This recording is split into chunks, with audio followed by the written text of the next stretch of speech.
Hello friends, welcome to my channel. আজকে আমি সিম আলু দিয়ে ট্যাংরা মাছের ঝোলের রেসিপি নিয়ে এসেছি।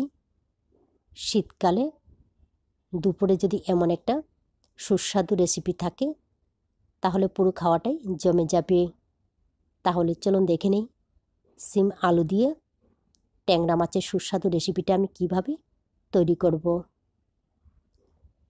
তো প্রথমে কড়াই গরম করে নিয়ে এর মধ্যে দিয়ে দিলাম সর্ষের তেল। তেল ভালোভাবে গরম হয়ে গেলে লবণ হলুদ দিয়ে মাখিয়ে নেওয়া 200 গ্রাম ট্যাংরা মাছ দিয়ে দিচ্ছি। এখন এইগুলিকে উল্টে পাল্টে ভেজে নিতে হবে। সবজির পরিমাণটা বেশি নিলে ট্যাংরা মাছের পরিমাণটাও কিন্তু বাড়িয়ে নিতে হবে।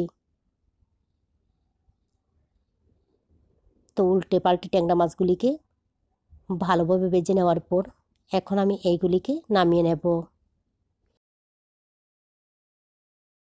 মাছ ভাজা তেলের মধ্যে দিয়ে দেব কিছুটা মাসকলাই ডালের বড়ি।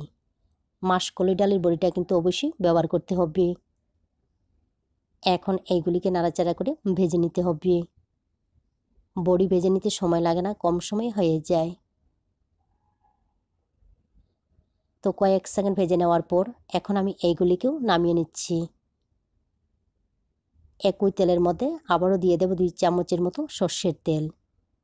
তেল গরম হয়ে গেলে ফোড়নের মধ্যে দিয়ে দিচ্ছি মেথি ফোড়ন।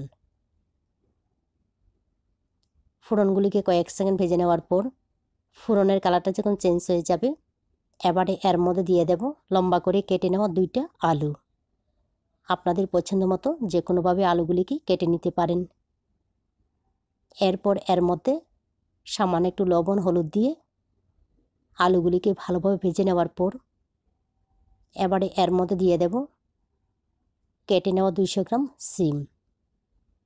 একই সঙ্গে দিয়ে দিচ্ছি হলুদের গুঁড়া, 1 চা চামচ জিরার গুঁড়া, 1/2 চা চামচ লাল মরিচের গুঁড়া।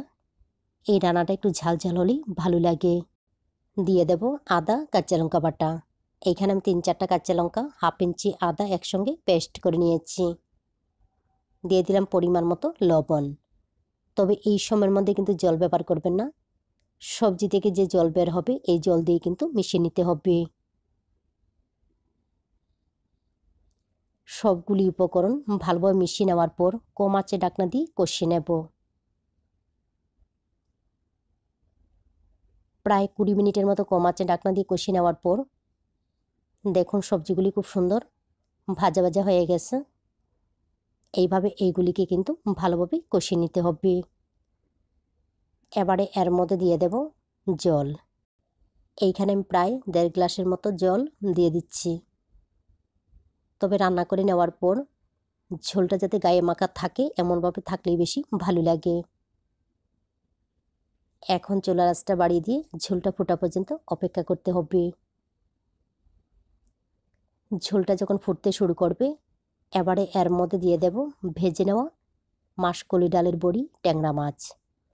একই সঙ্গে দিয়ে দেব প্রায় 1 চামচের মতো হবে ধনিয়া পাতা বাটা। ধনিয়া পাতা বাটা যদি দিতে না চান তাহলে কুচানো ধনিয়া পাতাটা কিন্তু অবশ্যই ব্যবহার করতে হবে। এইগুলিকে আবারও ভালোভাবে মিশিয়ে নেওয়ার পর ঢাকনা দিয়ে রান্না করব ভালোভাবে সিদ্ধ হওয়া পর্যন্ত। তবে বড়িটা যাতে ভালোভাবে সিদ্ধ হয় সেদিকে লক্ষ্য করতে হবে। তো প্রায় 15 মিনিট পর ফিরে আসলাম। দেখুন খুব সুন্দর হয়েছে। আপনারা চাইলে কয়েক টুকরো আলু ভেঙে দিতে পারেন। কয়েক টুকরো আলু ভেঙে দিলে ঝোলটা আরও ঘন হবে। তো নামিয়ে কিছুক্ষণ রেস্টে রাখার পর দেখুন খুব সুন্দর হয়েছে।